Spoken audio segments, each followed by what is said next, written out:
नमस्कार. शिवसेनेची सत्ता आलेली आहे पंचायत समितीवर. कशी काय सूत्र जुळवली सर? सूत्र सोपी होती. खरं तर आपल्याला कल्पना आहे की अजितदादांचं दुःख निधन झालं आणि अजितदादांचं दुःख निधन झाल्यानंतर आम्हाला खरं तर फुल फेज जी अपेक्षा होती की जिल्हा परिषदच्या आम्ही 8 पैकी किमान 7 तरी जागा जिंकू. पण थोडासा ट्रेंड आपण पाहिला जिल्ह्यामध्ये तर 52 जागा राष्ट्रवादीने जिल्हा परिषद जिंकल्या. थोडंसं नाही म्हटलं तरी हा अंडर करंट होता, कारण दादांचा अचानक आपल्यामध्ये एक्झिट होणं आणि त्याचं दुःख खूप आहे आम्हाला सर्वांना. दादा तसे या चर्चेमध्ये आमच्या नेहमी मातब्बर पद्धतीने एकमेकांशी आम्ही एखाद्या तत्वावर भांडायचं देखील. पण दुसऱ्या दिवशी मला फोन करत झाले, शरद या फाईलवर सही केली, तुला ते 2 कोटी दिले, तुला ते 12 कोटी दिले, तुला ते 18 कोटी दिले, सहज सांगून जायचे पण थांबवायचे नाहीत. एक जिगरबाज माणूस गेला. ते जाण्यानं खरं तर जनता हळहळली आणि खरं तर जुन्नरच्या पण राजकारणामध्ये ट्विस्ट झालं. आणि म्हणून जे लोक फिरले नाहीत ते आज बडाया मारतात की आम्ही 4 तरी आणले. तसं नाही आहे. हा करिश्मा होता दादांच्या कर्तृत्वाचा, तो त्यांचं कर्तृत्व होतं आणि एक जबाबदार माणूस आपल्यातून येऊन गेला. त्यांच्याप्रती सद्भावना व्यक्त करतो आणि हे ट्विस्ट आम्ही स्वीकारलं. 52 जागा जिल्हा परिषदमध्ये राष्ट्रवादीला आल्या, त्या बहुमताला त्यांना आम्ही त्यांचं कौतुकच करतो. परंतु त्याबरोबर पंचायत समिती हे सत्तास्थान आहे. मिनी आमदारकी ही पंचायत समितीच्या उपसभापतीमध्ये असते आणि उपसभापतीमध्ये. तर ती मिनी आमदारकीची जसं नगराध्यक्ष पदाला आपल्याला माहिती आहे की जुन्नर, आंबेगाव, खेड आणि चाकण शिवसेना जिंकली, तसं इथे सुद्धा शिवसेना ऑलरेडी खूप बहुमतात चालली होती. पण थोडंसं या ट्विस्टमुळे फरक पडला. परंतु शेवटी नेत्याचं दुःख झालं, त्यामुळे जनतेने सुद्धा दिलेला कौल आम्हाला मान्य आहे. पण त्याच्यामध्ये सभापती पदाला आज आमच्याकडे 8 जागा होत्या, 1 जागाची कमतरता होती. सन्माननीय आमचे जे राज्यामध्ये जे आमची नैसर्गिक युती त्याच्यामध्ये आम्हाला अपेक्षा होती का कमळाचा उमेदवाराकडे आम्ही पहिल्यांदा सगळी माणसं पाठवली. भाऊ बोलायला गेले, मी स्वतः काही माणसं पाठवलं. आमचा मयूर पवार गेला होता, सगळे लोक आमच्या मित्रबरोबर गेलो होता. पण खूप लोक पाठीमागं सांगायला असल्यामुळे संजयचं ते काही गणित त्याला जुळवता आलं नाही. पण ठीक आहे, तो त्या वेळेचा भाग असतो, आम्ही काही त्याला दोष देत नाही. परंतु अमित मात्र हुशार आहे. अमितने मामाच्या कानावर घातलं, वरती पक्ष शिक्षणच्या कानावर घातलं, बबनरावच्या कानावर घातलं, सचिनजी आहेर साहेबांच्या कानावर घातलं, आदरणीय उद्धवजींच्या पण कानावर घातलं. त्यांनाही भेटून आले आणि त्यांनी त्या ठिकाणी सांगितलं की पुढची मिळते, सत्ता मिळते, तर स्थानिक ठिकाणी तुम्ही निर्णय घ्या, आमचं त्याच्यामध्ये काही अडचण नाही. आणि हा मुलगा अतिशय तरुण खरं माझा कार्यकर्ता आहे. खूप वर्षापासून जुन्नर तालुका स्वाभिमान सेवा संस्थेमध्ये मोफत सामुदायिक विवाह सोहळ्यामध्ये खूप आघाडीवर या मुलाने काम केलेलं आहे. दत्ता गावारे असेल, भाऊ देवडे असेल, वरच्या भागातून आमचा सगळा जो मित्रपरिवार असेल, राजू डोंगरे असतील, अशोक बोजरे असतील, ही सगळी जी वरची टीम आहे आमच्या वरच्या भागातली, मग त्या सगळ्या टीमने म्हणजे आता आमचे खरं तर हे राहिलेलं नाही त्याच्यामध्ये आमचे सन्मान्य उपतालुका रोहिदास कोल्हार किंवा कैलासराव असतील, स्वातीताई असतील, आमचा मधल्या काळामध्ये माधव ढोले गेला, ही सगळी म्हणजे मला आठवतं आहे आमच्या सगळ्या जुन्या लोकांनी खूप काम केले. आम्ही त्यातला सुद्धा एक बिलीचा शिलेदार आहे आमचा. त्यामुळे त्याने निवडणूक लढली मामाच्या बाजूने. पक्ष हा स्थानिक स्वराज्य संस्थेचा एक वेगळा विषय, पण निवडून आल्या तो माझ्याकडे आला, म्हटलं दादा उपसभापती पदाची संधी मिळत असेल तर मी शिवसेनेचा भगवा फडकेल आणि मला उपसभापती पद दिलं तर मी जनतेची सेवा करेन. जनतेच्या सेवासाठी त्याने येणेर गावच्या मोठ्या गावच्या सरपंच पदावर काम केलेलं आहे. अतिशय हुशार मुलगा आहे. याच्यामध्ये कोणी रोष झालं काही कारण नाही. आणि दुसरी महत्त्वाची गोष्ट म्हणजे की त्या विभागाला न्याय दिला आहे पिनाखोऱ्याला. रामदास शेठचा मतदारसंघ आहे, तसा पाहायला गेलो नसतो. काही नसतं, रामदास शेट्टी शिवसेनेसाठी काय नाही केलं आपल्या सर्वांना माहीत आहे. त्यामुळे त्या मतदारसंघामध्ये पुन्हा भगवाचा उपसभापती झाला, भगवाच्या सभापती झाला. पश्चिम भागाला जी गरज झाली, हे गणित अतिशय सोप्यापणे जुळलं. आम्हाला संजयची पण अपेक्षा होती, खरं तर 10च्या 10 लोक आमच्यावर पाहिजे होती, पण त्याचा तिकडून वापर करण्यात आला. खरं तर ती चूक आहे. खरं तर तो एकटा असताना आणि राष्ट्रवादीकडे 6 माणसं असताना त्याने 6 मधला माणूस नाही उभा केला. त्याने 1 माणूस का दिला तर हे सतत ह्या लोकांचं जे राजकारण ना, हे नेहमी कन्स्ट्रक्टिव्ह राजकारण नाही, डिस्ट्रक्टिव्ह माइंडचं राजकारण ते लोक करतात आणि ते घातक आहे, ते त्यांना सुद्धा घातक आहे. त्यामुळे मला असं वाटतं की संजयने आज उद्या पुन्हा माझ्याशी भेट घेतली, कारण आमची नैसर्गिक होती, तर आम्ही त्याला बरोबर घेऊन काम करू, आमची काही अडचण नाही. एकदम सोप्या पद्धतीची निवडणूक झालेली आहे. दादा, तुम्ही शिवसेना उद्धव बाळासाहेब ठाकरे या पक्षाचे एक सदस्यांसोबत घेऊन सत्ता मिळवलेली आहे, परंतु त्या पक्षाचे नेते जेव्हा असं म्हणत आहेत की आमचा एकनाथ शिंदे यांच्या शिवसेनेला पाठिंबा नाही, वर नाही, इथे पण नाही असं म्हणाले. खाली मी आहे ना. असं आहे बघा, असं आहे, शरद सोनवणेंनी हे जे गणित जुळवलंय हे जनतेच्या हिताचं गणित आहे आणि पक्षाची पार्टीची जी आहेत व्यवस्था ती वर आहे चालू. आणि राज्यभरात तुम्ही पाहिलंय काही ठिकाणी भाजपने काँग्रेसला बरोबर घेतलंय, काही ठिकाणी दोन्ही शिवसेना कोकणात एकत्र. कुणाला कुणी कुणावर बरोबर घेतलंय. तर हे काही जुन्नर तालुक्यात जगणले अशाला काय भाग नाही. सचिन अय्यर म्हणाले आमचा पाठिंबा नाही. नाही, सचिन आहे काय साहेबांनी काय म्हटलंय आता हे तुम्हाला चांगलं माहिती आहे का, तुम्हाला झोप नाही. मला असं वाटतं की आणि हातूनला किती लोकांनी मदत करावी हो. आमचं असं म्हणणं आहे जनतेच्या बाजूने आपण सर्वांना राहायला पाहिजे. जनता कुणाच्या बाजूने आहे, जनता त्यांच्या विरोधात आहे आणि जनता त्यांना कधी स्वीकारत नाही. आणि मी आजही मॅग्नेट सांगतो, चारही त्यांचे जे जिल्हा परिषद सदस्य आले त्याच्यामध्ये त्याचा कवडी मात्र काडीचा संबंध नाही. चारही जागेमध्ये काडीचाही त्यांना लोकांनी नाकारले आणि ते कुटुंब आता लोक बिलकुल सुद्धा उंचीवर घेणार नाही, कारण त्यांना सतत कुणाला वर देऊन यायचं नाही. आता मी तुम्हाला काल काय बोललो शिवजी त्याच्यामध्ये मला पक्षाने सांगितलं आमच्याकडे आमदारकीचे 2 कॅपेबल कॅन्डिडेट ऑलरेडी आहेत.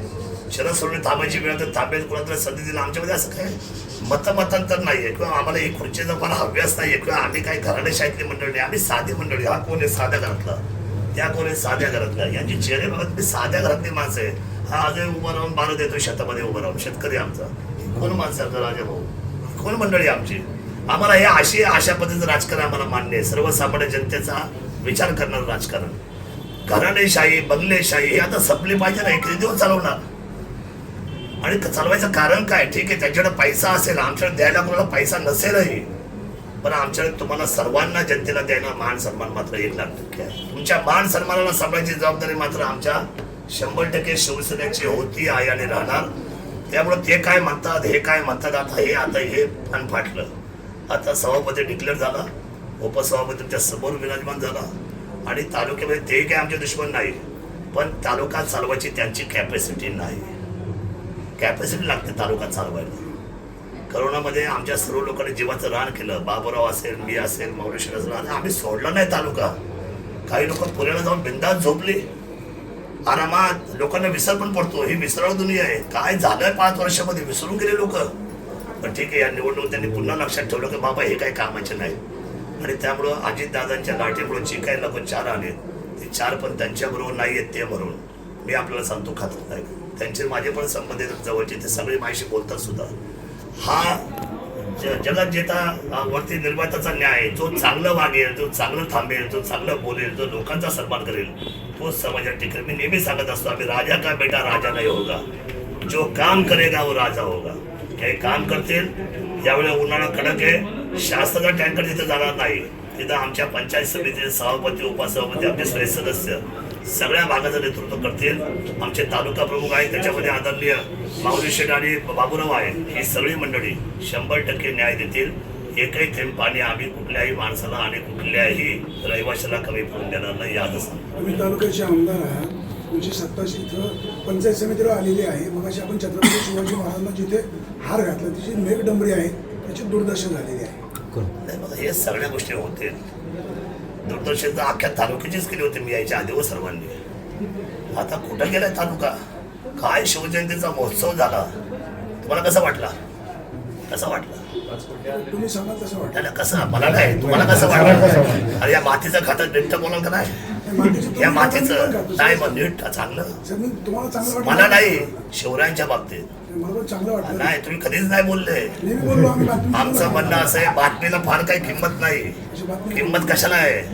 आपल्या एकमेकांच्या एकजुटीला किंमत आहे. आणि माझं म्हणणं आजही आपल्याला असं आहे, आमचे सत्तेचे बस्से आमच्या कधी डोक्यात जात नाही. आणि मी किती कुणाच्या 4 बंगल्याच्या घरात घुसणारा माणूस नाही. मी आपला जमिनीवर पाय ठेवून काम करणार कार्यकर्ता आहे. आमच्या दूरदृष्टीने ते दिसतं. काय होतं मला आता त्याविषयी मांबे करून चाकरवळी भेटले असं वाटतं. साहेब आमच्याकडे एवढे काही उद्योगच लोक वाढवत नाही हो. म्हणून तुमच्याकडे मीडिया कमी आहे, तुमच्याकडे जास्त. आमच्याकडे उद्योग वाढले जातात. बघा माहीत तुम्हाला आजही सांगतो, तालुका पुढे न्यायच्या दृष्टीने काय विचार होईल आपल्या सर्वांचा. तालुका कसा आपला पुढे जाईल. उद्योग व्यवसाय वाढले पाहिजे. उद्योग व्यवसायापेक्षा तुम्ही कधीतरी आमच्याशी कवरिंगला पण बसले पाहिजे. साहेब वेळ द्या. वेळ कशासाठी द्या. तालुक्या वाढीसाठी, तालुका पुढे नेण्यासाठी.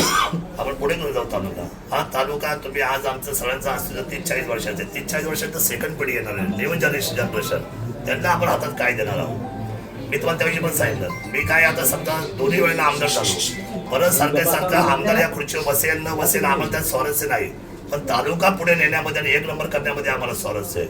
ही पंचायत समितीचं मी मागच्या वेळेला पंचायत समितीचं सभापतीपद बघितलं, त्यांच्याकडे होत त्यांच्याकडे अहो ते कळलेच त्या तालुक्यालाही सभापती होते म्हणून. आणि ऑलरेडी आता ह्या सभापतीपदात तुम्ही काम बघा, लोकसभेमध्ये काम बघा. आम्हाला कामात इंटरेस्ट आहे, आम्हाला जनतेच्या अडचणी सोडवण्यात इंटरेस्ट आहे, आम्हाला कुणाच्या टीका करण्यामध्ये. आणि बघा ही सत्ता एकदम संयमाने जाईल, कामावर चांगलं काम करेल. आणि मला असं वाटतं की उद्रेक हा सगळ्या बाजूने कमी व्हायला पाहिजे आणि पत्रकारांनी सगळ्यात जास्त संयमाने या तालुक्याला पुढे नेण्यासाठी आमच्या सर्वांना मदत केली पाहिजे. सत्तेमध्ये आपण सर्व सहभागी व्हायला पाहिजे. तुम्ही सुद्धा मानकरी आहात या सत्तेचे, तुम्हाला सुद्धा हे म्हणजे एकही चांगला नाही, आमदार चांगला नाही, सभापती चांगला नाही, नगराध्यक्ष चांगला नाही, मग कोण चांगले? एकही चांगला नाही.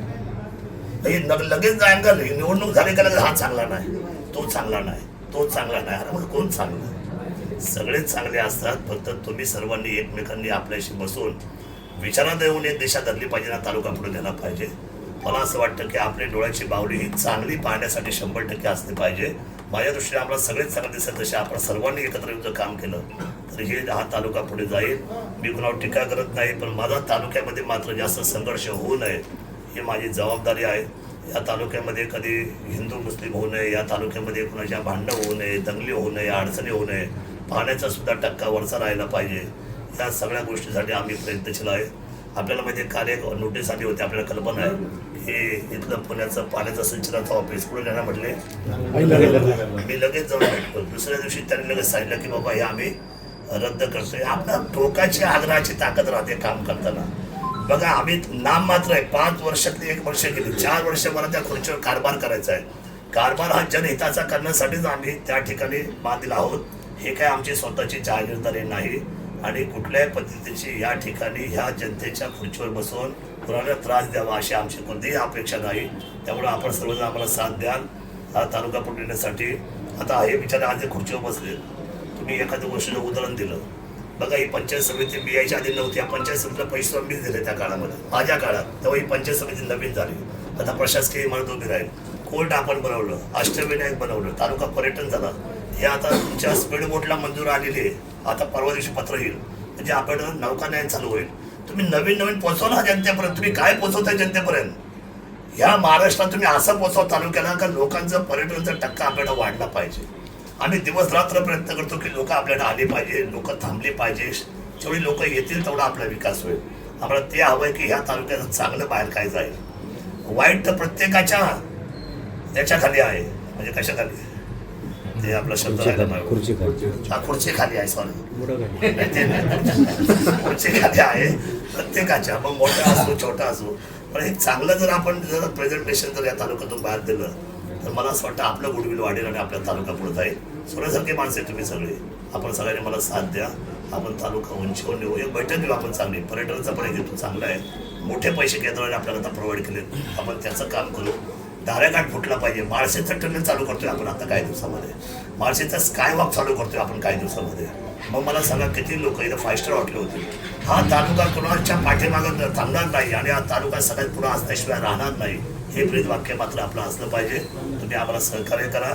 आज महत्वाच्या दिवशी मला इथं येता आलं आणि हे दिवस मला या डोळ्याने पाहता आले की भगवा पडला आणि आमच्या दृष्टीत ते महत्वाचं आहे. सर एक प्रश्न असा आहे, आम्ही विचारलं ही सूत्र कशी जुळून आणली, कारण की हे उद्धव ठाकरे गटाचे आहेत. कोणकोणते नेत्यांना विश्वासात घेऊन हे सगळं चालले? उद्धवजींच्या कानावर घालून आलोय, सांगेल उद्धवजीला जाऊन भेटलो, गुलाबश्री पारखेंना भेटलो, मी स्वतः भेटलोय, मी सचिन आयरनला स्वतः भेटलोय, मी स्वतः सुरेश बोरांना भेटलोय, अमरराव थोरातांना भेटलोय. सर्व लोकांना भेटून त्यांच्या कानावर घालून त्यांची संमती घेऊनच निर्णय केला. सर आता ही उपसभापतीची पुढची किती दिवस नंतर 2.5 वर्षानंतर दुसरा संधी कसं आहे? आता हे सभागृहामध्ये बसतील, हे ठरवतील आणि मला सांगतील. अजून काही तसं ठरलेलं नाही. भाजपच्या तालुकाध्यक्षांसोबत तुमची काल मीटिंग भेट झाली, त्याच्यामध्ये तुम्ही सांगितलं का नैसर्गिक युती होणार, तर असं काय झालं का तुमची काल भेट होते आणि अचानक ते विरोधात जात आहेत? नाही, मी आपल्याला सांगतो, माझा आणि आता संतोष नानाचा फोन झाला 12 वाजता. आम्हाला एकमेकांना भेटणं होतं की कशी स्ट्रॅटजी ठरवायची. पण ते मला म्हटले की उमेदवार बिलकुल ऐकायच्या परिस्थितीत नाही, तो तुम्हाला निवडणूक करायची आणि राष्ट्रवादीला जाऊन करायची. ठीक आहे, काय हरकत नाही. पण त्याला तेवढे मी म्हटलं, पण निवडणूक झाल्यानंतर, निवडणुकीचा कार्यकाल संपल्यानंतर उद्या तो 1 आठवड्याने म्हटला की मला आपल्या 9च्या गटामध्ये 10 बोलून यायचं आहे, तर आम्ही त्याचं स्वागत करायला तयार आहे. आमची काही अडचण नाही. स्वागत आहे. 20 बिबटे गुजरातला गेले, 50ची मंजुरी आहे, 20 गेले साहेब. ती चालून जातील. ठीक आहे सर, नमस्कार. आता उपसभापती पदावर बसले, कसं वाटतं सर तुम्हाला? चांगलं वाटतं. पहिल्यापासूनच अपेक्षा होती का या पदावर यायचं, का अचानक असं काय घडलं? गारगार वाटतं. गारगार वाटतं, बोला ना. मी फार सर्वसामान्य कुटुंबातून आहे. माझे वाडवडील काही ग्रामपंचायत सदस्यसुद्धा नव्हते. मी ग्रामपंचायतमध्ये काम केलं आणि आता मला पंचायत समितीमध्ये संधी मिळाली. आमचे मामा गुलाबशेठ पारखे असतील, त्यांच्याबरोबर मी पंचायत समिती सदस्य म्हणून निवडून आलेलो आहे. आणि आता शिवजन्मभूमी विकास मंच या गटाला मी पाठिंबा दिला आहे आणि उपसभापती मी झालेलो आहे. सर, त्यांचं असं म्हणणं आहे का आमची कोणाची परमिशन न घेता तुम्ही परस्पर शरद सोनवणेकडे गेलात आणि त्यांना सत्य सहभागी झाला. ते आता संघटनेचे नेते मंडळी ठरवतील ना. म्हणजे कोण नेते मंडळी, जरा तुम्ही जर पुष्टी केली तर बाहेर ते माहिती संपर्क व्यवस्थित- नेते असतील, तालुका प्रमुख असतील, जिल्हा प्रमुख असतील, ते निर्णय घेतील. मगाशी विकी पारखे होते, ते तुम्हाला जाब विचारायला आले होते, काहीतरी अनुचित प्रकार घडू नये म्हणून पोलिसांनी त्यांना अटवलं. काय नक्की झालं होतं सर? ते आहेत माझे भाऊ आहेत, काय असतील ते आम्ही बसून चर्चा करू. येस. चालेल. धन्यवाद. ठेवा ना. संधी मिळाली, पहिल्यापासूनच तुम्ही शर्यतीमध्ये होता. नक्कीच. काय करणार पुढं आता तुम्हाला संधी मिळाली? नाही, आता ही संधी जी भेटली आहे ती संधी जी आहे ती सगळ्यांना समान न्याय देण्याची आणि भागाचा विकास करण्याची संधी आहे. आणि येणाऱ्या काळामध्ये मी नक्कीच भागाचा विकास करणार. आणि जी संधी मला भेटलेली आहे शरददादांच्या माध्यमातून जे सभापतीपद जुन्नर तालुक्यावर भागमा फडकून जे भेटलेलं आहे त्या काळामध्ये मी नक्कीच पुढील वाटचालीसाठी चांगलं यशस्वीरित्या काम करणार आहे. मध्यंतरीच्या काळामध्ये राष्ट्रवादीकडून तुम्हाला पुन्हा पक्ष द्यावा किंवा याच्यासाठी काही ऑफर आल्या होत्या? नाही, मला कुठलाही ऑफर आलेला नाही. आणि मी ज्या पक्षाकडनं निवडणूक लढवलेली आहे त्या पक्षाची मी एकनिष्ठ आहे आणि त्या पद्धतीनेच मी काम करणार आहे. बद्दल काय सांगा? नाही, दादांनी खूप काही मोठी संधी माझ्यासाठी दिलेली आहे आणि येणाऱ्या काळामध्ये इथून मागे मी दादांबरोबर होते आणि आत्ताही दादांबरोबरच आहे. आणि येणाऱ्या काळामध्ये भवितव्यात मी दादांसाठी काम करून दादांच्या पाठीमागे राहणार आणि येणाऱ्या काळात नक्कीच मी दादांचं नाव यशस्वी करून दाखवणार. अजून काय सांगायचं? लिंबू पाणी मागवले, लिंबू पाणी.